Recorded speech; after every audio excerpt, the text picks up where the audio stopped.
perkataan Umar bin Khattab radhiyallahu an, bisa nyambung sebaik-baik sedikit bid'ah enggak? adalah ini sholat tarawih berjamaah. Ketika Iya. dianggap bid'ah luawiyah, Pertanyaan saya sebentar ya. Tolong diam dulu, Bang. Kuculuk. Ketika Sebentar, dikatakan Bang. nikmatil bid'ah hadhi lanjut Bang. Tolong Bang dari Kuculuk, diam dulu ya, bentar, nanti salaman setelah udah bertanya kemudian udah sedikit terjawab, saja saya, nanti beliau giliran sebentar antum saja, lagi gitu. enggak sebentar saja kok. Ketika sholat tarawih itu dikatakan bid'ah luawiyah, itu sesat atau tidak? Saya tanya itu saja. Itu bukan bid'ah, kan tadi diterangkan ya, panjang lebar Pak diterangkan. Itu bukan bid'ah karena sudah dilakukan oleh Nabi bukan sehari saja tapi 3 hari, kemudian dihentikan oleh Nabi karena khawatir akan diwajibkan kepada umat. Ya, Memberatkan umat. ya itu termasuk bid'ah dolalah atau bukan? Saya kan tanya gitu. Tinggal jawab. Bukan bid'ah, bukan sunnah. Alhamdulillah. Kalau seperti itu, saya sepakat juga bahwa kalau tarawih itu bukan bid'ah dolalah, kan tetapi bid'ah luawiyah. Bukan sunnah. Ya sunnah. Mendapatkan legalitas dari agama ndak kalau tarawih itu? Iya, kan Nabi sholat. Ya, soalnya gini. Nabi kan sholat sehari, 2 hari, 3 hari kemudian dihenti. Ya, soalnya begini. Tadi kan membahas kitab dalam Fathul Bari ya, karya dari Ibnu Hajar Al Asqalani. Saya seringkali memberikan saran untuk membacakan secara utuh, baik dari sisi qaidatun syar'iyatun kulliyatun bimantuqiha wa mafhumiha, itu sampai ke bawah dibacakan. Jadi kita itu agar tidak kritis di dalam memahami, apalagi mengkritisi. Bisakah dia jujur Aswaja? Ya saya jujur. Aswaja bisa jujur? Saya jujur. Saya bacakan dulu ya. Saya bacakan dulu. Antum mau berbicara sedikit kan? Ya. Enggak, saya ingin membacakan dalam kitab Fathul Bari. Fathul Bari saya bacakan nanti.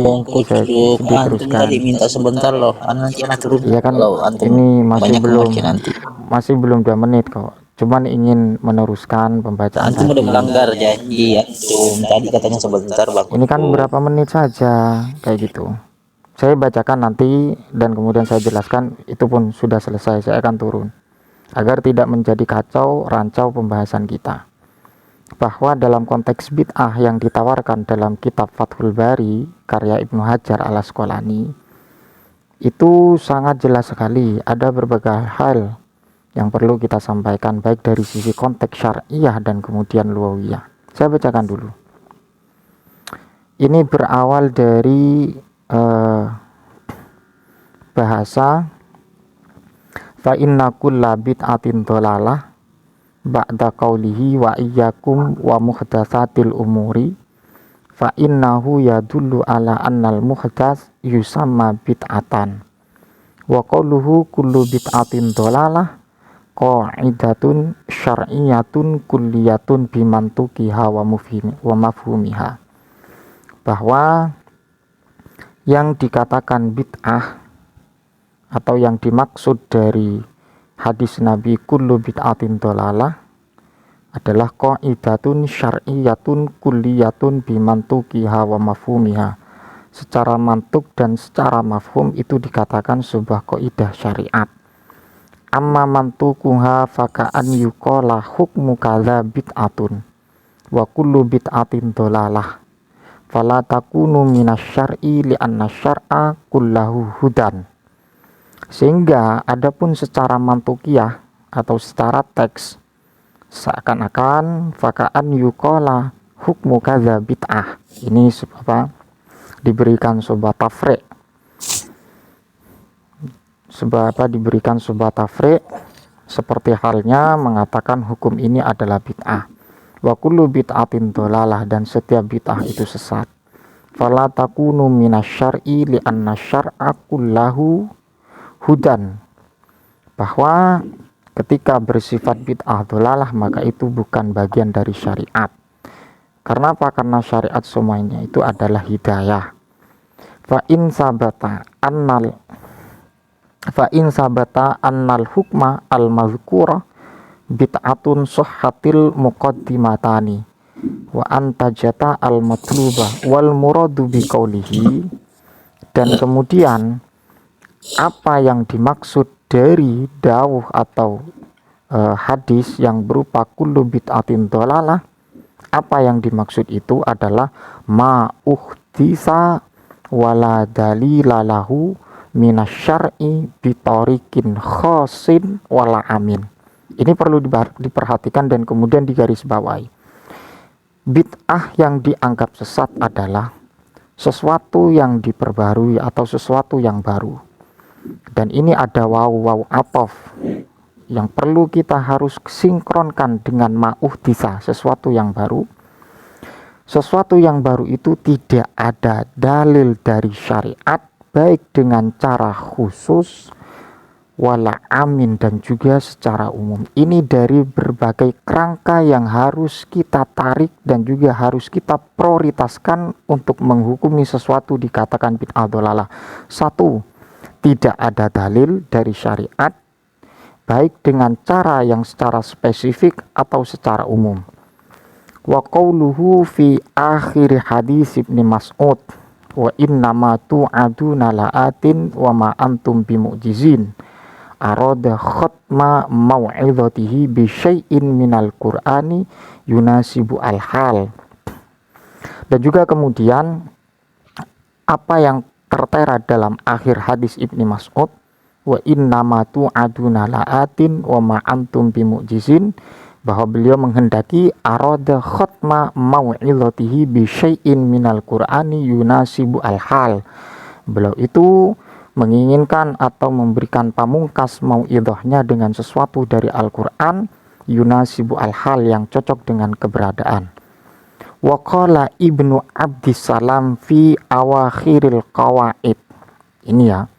Dan kemudian apa yang menjadi pijakan dan komentar daripada Ibnu Abdissalam yang seringkali digaung-gaungkan dalam konteks bid'ah, perlu saya luruskan, Ibnu Abdissalam itu memberikan beberapa substansi atau kerangka tentang masalah bid'ah yang ranahnya kepada taqsimul bid'ah atau pembagian bid'ah.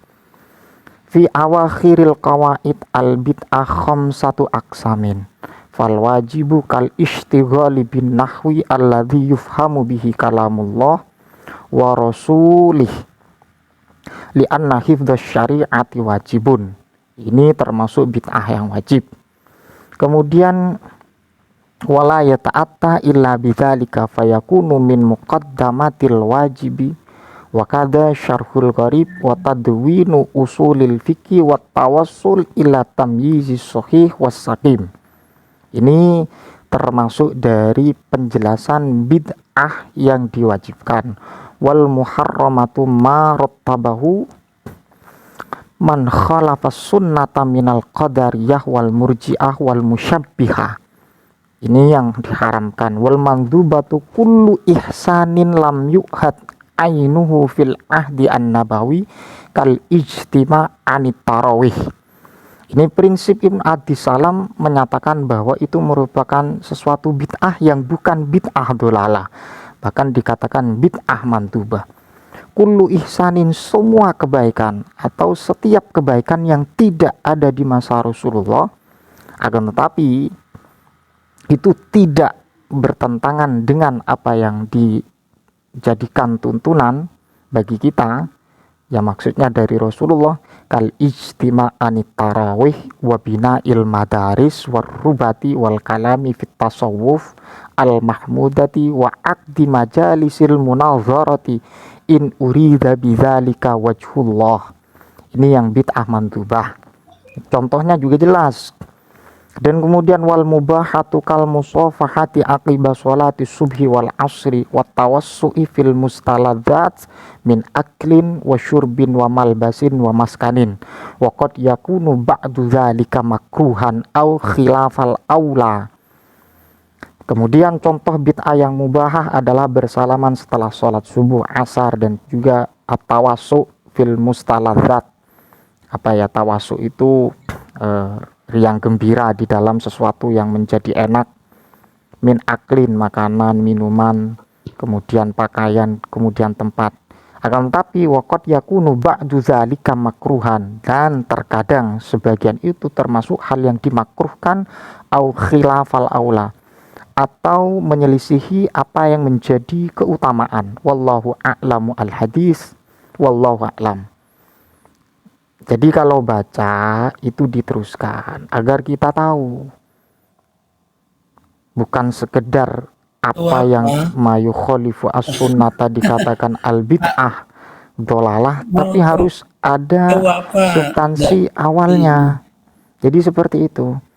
Jangan kemudian yang penting ada bid'atin dolalah kita pakai untuk mengkanter tahlilan, maulidan, tapi kita baca sampai ke belakang.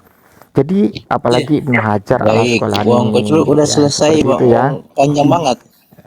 Jadi seperti itu. Saya tidak mau berlama-lama ya, karena ini ada kesibukan. Tapi yang jelas itu kritik saya. Kalau ingin membahas jangan diambil secuil saja, dibahas sampai selesai apa yang disampaikan oleh para ulama, terlebih atau spesifik dalam kitab Fathul Bari Ibnu Hajar al-Asqalani. Wallahu a'lam bishawab. Wassalamualaikum warahmatullahi wabarakatuh. Waalaikumsalam. Salam.